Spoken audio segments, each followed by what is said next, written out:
আসসালামু আলাইকুম ওয়া রাহমাতুল্লাহি ওয়া বারাকাতুহু। প্রিয় সুধী, আজকে আমি আপনাদেরকে নতুন কাপড় পরিধানের দোয়া শেখাবো ইনশাআল্লাহ। দোয়াটি বাংলা ও আরবি উচ্চারণ সহকারে আপনাদের সামনে উপস্থাপন করব। চলুন ভিডিওটি শুরু করা যাক।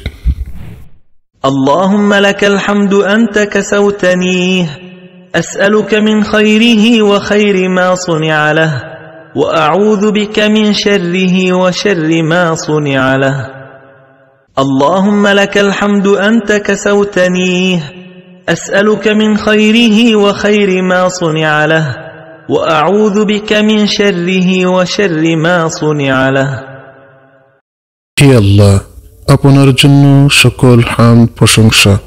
আপনি এটি আমাকে পরিয়েছেন। আমি আপনার কাছে এর কল্যাণ ও এটি যে উদ্দেশ্য তৈরি হয়েছে তার কল্যাণ প্রার্থনা করি।